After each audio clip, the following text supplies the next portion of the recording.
வணக்கம். ஐயா சு. வெங்கடேசன் அவர்கள் எழுதிய வீரயுக நாயகன் வேல்பாரி பகுதி 93. போர்க்களத்திலிருந்து முரசின் ஓசையை கேட்டவுடன் இகுலிக்கிழவன் விளக்கை ஊதி அணைத்தான். கொம்மனும் கொம்மையும் இன்றைக்கு உதவாமல் போனது அவனுக்கு மிகுந்த மன வருத்தத்தை உருவாக்கியது. பரம்பு வீரர்கள் காணவர்களுக்கு அளித்த வாக்குப்படி தட்டியங்காட்டில் யானைப்போர் நடப்பதை தவிர்த்துவிட்டனர். சமவெளியில் உள்ளவர்கள் யானையை பயிற்றுவிக்கும் முறையுடனும் போரில் ஈடுபடுத்தும் முறையுடனும் ஒப்பிட்டு பார்த்தால் மலை மக்களின் ஆற்றல் அளவிடற்கரியது. சமவெளி மனிதர்கள் யானையை பழக்குவது எப்படி என்று மட்டும் அறிந்தவர்கள். மலை மக்கள் யானையின் பழக்கங்களை எல்லாம் அறிந்தவர்கள். அதுவும் பரம்பில்தான் யானையுடனான ஆதி மொழியை உருவாக்கிய தந்த முத்தத்துக்காரர்கள் இருக்கின்றனர். அவர்கள் யானையை கைக்கொள்ளும் முறையை யாராலும் நினைத்து பார்க்க கூட முடியாது. இன்று யானைப்போர் நடந்திருந்தால் வேந்தர் படை பேரழிவை சந்தித்திருக்கக்கூடும். எந்த ஒரு படையிலும் பெருவலிமை கொண்டது யானைப்படை பிரிவே. அது கடுமையாக தாக்கப்படும் போது மொத்த படையின் மனநிலையும் பெரும் பாதிப்புக்குள்ளாகும். யானைப்படை வீழ்ச்சியை சந்தித்துவிட்டால் அதன் பிறகு மற்ற படைப்பிரிவுகளால் வலிமையான ஆற்றலை வெளிப்படுத்தி முன்னேறிவிட முடியாது. பரம்புக்கு இருந்த மிகச்சிறந்த வாய்ப்பு எதிரியின் யானைப்படையை நிலைகுலையச் செய்வது. ஆனால் காணவர்களுக்கு கொடுத்த வாக்கின்படி பரம்பு இன்று யானைப்படையின் மீதான தாக்குதலை முழுமுற்றாக விலக்கி கொண்டது. அதற்கு கைமாறு செய்யும்படி காற்றோ காற்றியோ இன்று வீசவில்லை. இகுலிக்கிழவன் மிகுந்த கவலை கொண்டான். பாரியிடம் சொல்ல அவனுக்கு வார்த்தை இல்லாமல் இருந்தது. கைகளை விரித்து காட்டி ஏதோ சொல்ல வந்தான். அதை அறிந்த பாரி, இயற்கை ஒருபோதும் நம்மை கைவிடாது, நாளை பார்ப்போம் என்று சொல்லி குதிரையில் ஏறினான். இரளிமேட்டின் குகைகளுக்கு சற்று கீழே வேங்கை மரத்தின் அடிவாரத்தில் பாட்டாப்பிரை போன்ற அமைப்பு கொண்ட பெருந்திட்டுகள் இருந்தன. அங்குதான் இரவு பகலாக போர் பற்றிய பேச்சுகள் நடக்கின்றன. இன்றைய போர் பற்றியும் நாளைய தாக்குதல் பற்றியும் பேசுவதற்காக அனைவரும் காத்திருந்தனர். ஆங்காங்கே பந்தங்கள் எரிந்து கொண்டிருந்தன. மருத்துவ கூடாரங்களில் காயம்பட்டவர்களுக்கான மருத்துவம் நடைபெற்று வந்தது. முரியன் ஆசான் எண்ணற்ற மருத்துவர்களோடு தீவிரமாக பணியாற்றி கொண்டிருந்தார். முதுவேழன் நாளைய போருக்கான ஆயுதங்களை பிரித்து கொடுக்கும் வேலையை தொடங்கிவிட்டார். குகைகளுக்குள்ளிருந்து ஆயுதங்கள் வெளியேறியபடி இருந்தன. மற்றவர்கள் அவரவர்களுக்கு ஒதுக்கப்பட்ட வேலைகளை செய்து கொண்டிருந்தனர். முடியனும் தேக்கனும் வேங்கை மரத்திட்டின் இடது புறத்தில் அமர்ந்திருந்தனர். அதற்கு நேர் எதிராக வாரிக்கையனும் கபிலரும் அமர்ந்திருந்தனர். அவர்களுக்கு அடுத்தபடியாக வேட்டூர் பழையனும் கூழையனும் இருந்தனர். இரவாதன், உதிரன், ஈங்கையன் ஆகியோர் வீரர்களோடு நாகக்கரட்டிலும் மருத்துவ கூடாரங்களிலும் இருந்தனர். பாரியும் காலம்பனும் இன்னும் வந்து சேரவில்லை. அவர்களின் வரவுக்காக அனைவரும் காத்திருந்தனர். குலசேகர பாண்டியனின் கூடாரத்துக்கு உதியஞ்சேரல், செங்கனச்சோழன், சோழவேழன், பொதியவெற்பன் ஆகிய 4வரும் வந்து சேர்ந்தனர். சாகலைவனின் இறுதிச் சடங்குக்காக போயிருந்தான் கருங்கைவாணன். அவனோடு அமைச்சர்கள் 3வரும் போயிருந்தனர். விசாரணைக்காக மயூர் கிழாரை வரச் சொல்லியிருந்தார் குலசேகர பாண்டியன். அரச படைகள் பல வகைப்படுகின்றன. பன்னெடுங்காலமாக நாள் தவறாமல் ஆயுத பயிற்சியில் ஈடுபட்டு எந்த கணமும் போர்க்களம் புகுவதற்கு தகுதி கொண்ட படையே மூலப்படையாகும். எல்லா காலங்களிலும் அரசனின் நேரடி கட்டுப்பாட்டில் இருக்கும் படை இது ஒன்றே. அனைத்து வகை ஆயுத பயிற்சிகளும் இடைவிடாது வழங்கப்படுவதால் இந்த படையின் வீரர்களே போர்க்களத்தில் வலிமையான தாக்குதலை நடத்தக்கூடியவர்களாக இருக்கின்றனர். மூலப்படைக்கு அடுத்தபடியாக வலிமை வாய்ந்ததாக கருதப்படுவது உரிமைப்படையாகும். உரிமைப்படை வீரர்களுக்கு மானியமும் உண்பலமும் எல்லா காலங்களிலும் கொடுக்கப்படுகின்றன. அவற்றை பெற்றுக்கொண்டு ஆயுத பயிற்சியில் தொடர்ந்து ஈடுபடுவர். அவர்கள் ஓரிடத்திலிருந்து அந்த பயிற்சியை மட்டும் மேற்கொள்பவர்கள் அல்லர். தத்தமது இடங்களில் இருந்து கொண்டு வெவ்வேறு பணியையும் செய்து கொண்டிருப்பர். போருக்கான ஆணை வந்தவுடன் அரசனுக்காக போர்க்களம் புகுவர். அவர்கள் உரிமைப்படை என அழைக்கப்படுகின்றனர். கூலி பெற்றுக்கொண்டு அதற்காக போரிடுவோர் கூலிப்படை என்று அழைக்கப்படுகின்றனர். இந்த படைகள் தவிர துணைப்படை, காணப்படை, வன்படை, குழுப்படை என பல்வேறு படைகள் உள்ளன. இவையெல்லாம் போர்க்களத்தில் ஆயுதம் ஏந்தும் படையணிகள். ஆனால் போர்க்களம் மட்டுமல்லாமல் எல்லா காலங்களிலும் அரசனின் பாதுகாப்புக்கு என்றே உருவாக்கப்பட்டுள்ள படைதான் அகப்படை. இந்த படையானது அரண்மனையில் அரச பாதுகாப்பின் பொருட்டு பல்வேறு விதிமுறைகளை கடைபிடிக்கக்கூடியது. அரண்மனைக்குள் ஆயுதங்கள் வைத்துக்கொள்ளும் உரிமை யார் யாருக்கானது என்பதில் தொடங்கி அரசனிடம் பேசும்போது யார் யார் எவ்வளவு இடைவெளியில் நின்று பேச வேண்டும் என்பது வரை இந்த படையால் வரையறுக்கப்பட்டுள்ளது. அரசனுக்கு அணுக்க காவலர்கள் 2 எந்நேரமும் உடன் இருப்பர்.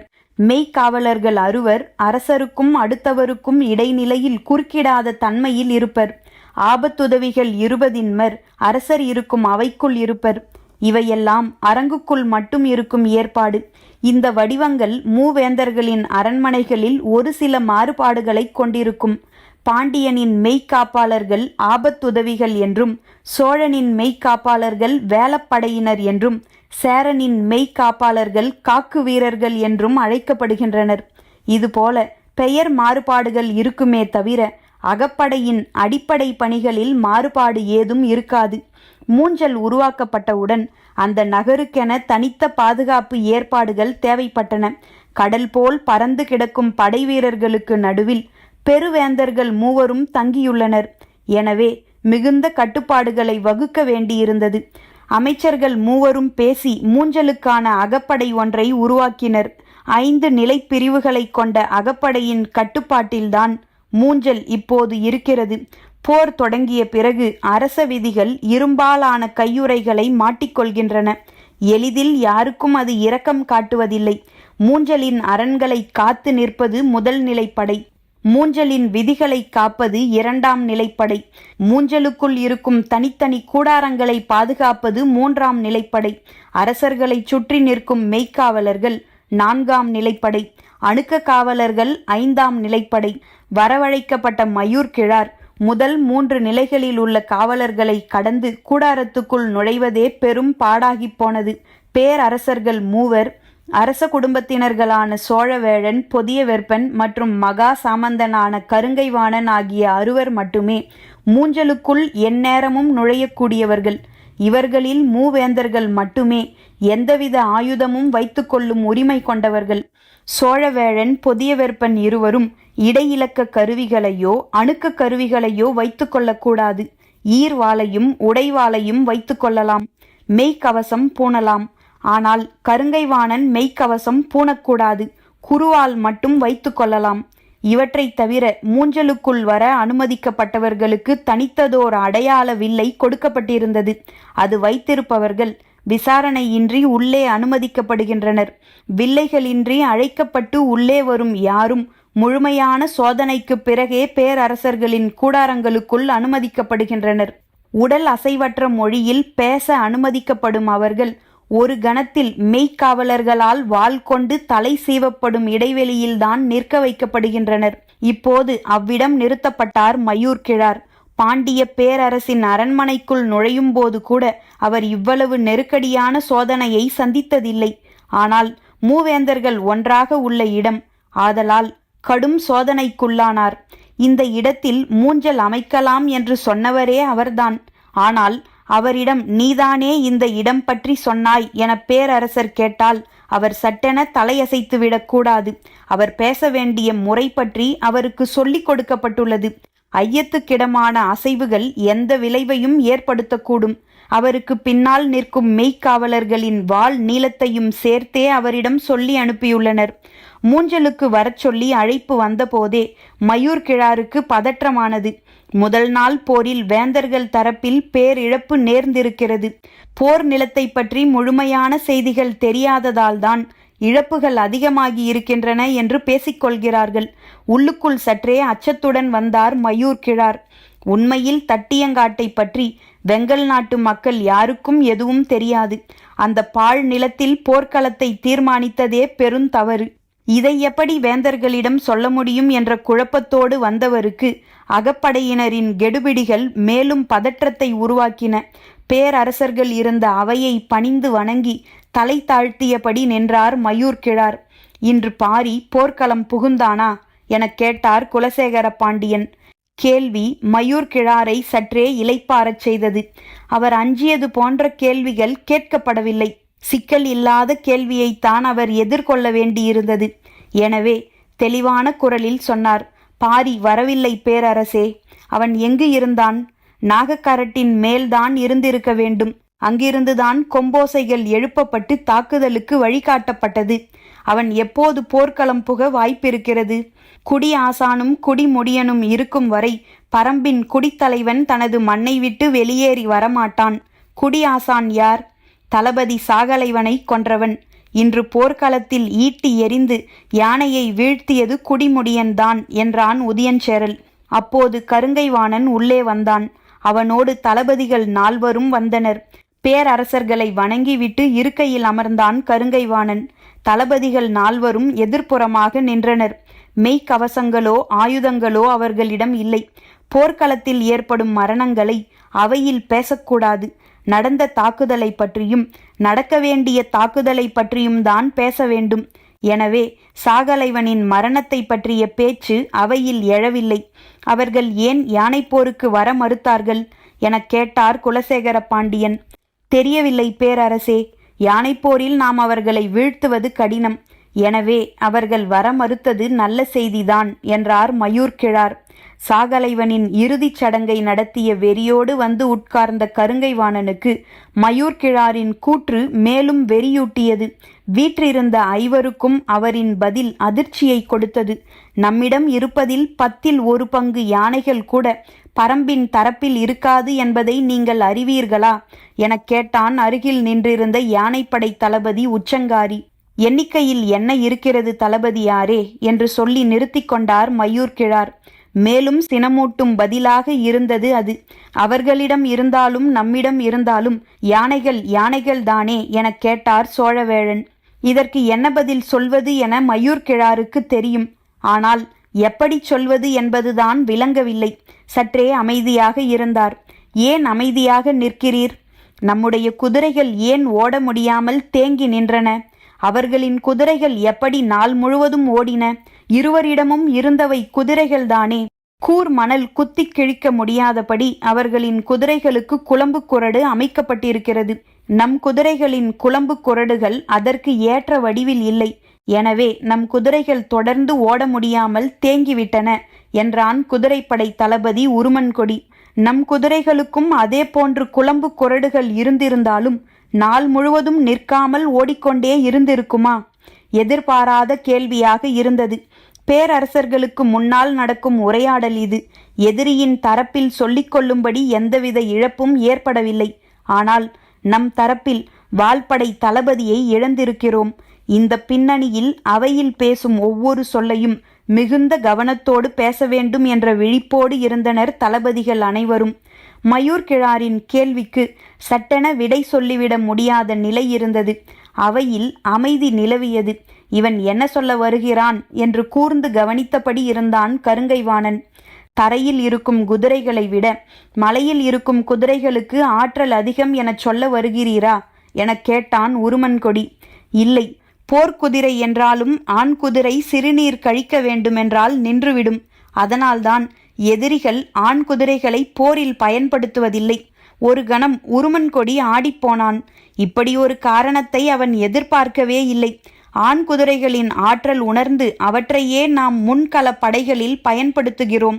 அது மட்டுமன்று, நாள் முழுவதும் குதிரைகள் களத்திலே நிற்க வேண்டிய தேவை இருப்பதால் காலையிலே நன்றாக நீர் குடிக்க விட்டுத்தான் களத்துக்கு கொண்டு வருகிறோம். நம்முடைய தேர்வும் முன்னேற்பாடுகளுமே போர்க்கள செயல்பாட்டுக்கு எதிரானதா? பேச்சற்று நின்றான் உருமன்கொடி. தலைகுனிந்து பேசத் தொடங்கிய மயூர்கிழாரின் குரல் தளபதிகளை தலைகுனிந்தே நிற்க வைத்து கொண்டிருந்தது. இதற்கு முன்பு நடைபெற்ற போர்களில் பரம்பு வீரர்கள் யாரும் மெய்க்கவசம் அணிந்ததில்லை. இந்த போரில் வீரர்கள் அனைவரும் மெய்க்கவசம் அணிந்திருக்கின்றனர்.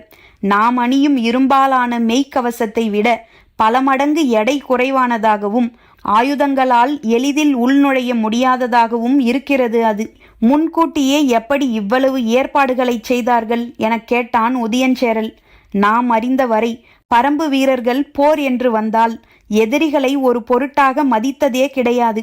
முதன்முறையாக அவர்கள் போருக்கான முன்னேற்பாடுகளை செய்துள்ளனர். இந்த செயலுக்கு உள்ளே இருப்பது நமது படை வலிமையை பற்றிய அச்சம்.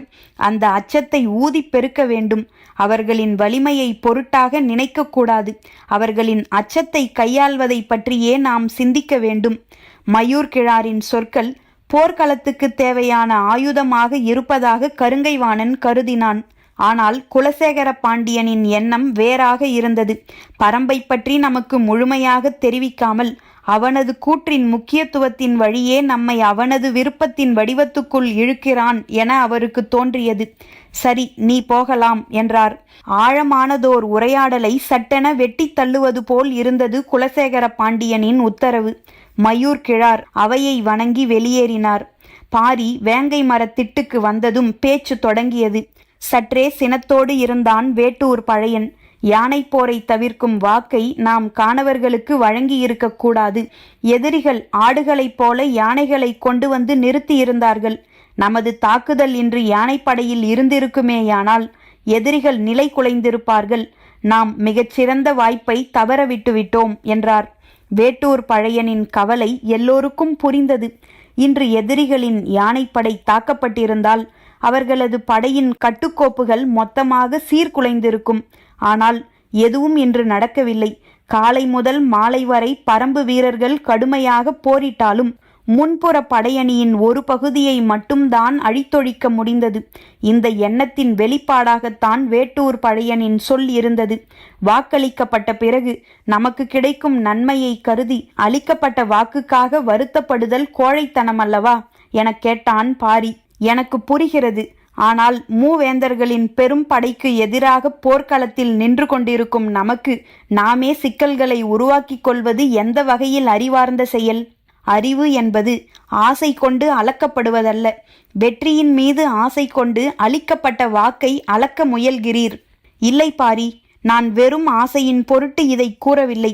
போர் எவ்வளவு விரைவாக முடிக்கப்பட வேண்டுமோ அவ்வளவு விரைவாக முடிக்கப்பட வேண்டும். நாம் யார் என்பதை எதிரி அறிந்து கொள்ளும் முன் அவர்கள் அழிக்கப்பட்டாக வேண்டும். அவர்களிடம் எண்ணிலடங்கா வீரர்களை கொண்ட படை இருக்கிறது என்பது ஒரு பொருட்டே அல்ல. ஆனால் மயூர் கிழார் என்ற ஒருவன் இருக்கிறான்.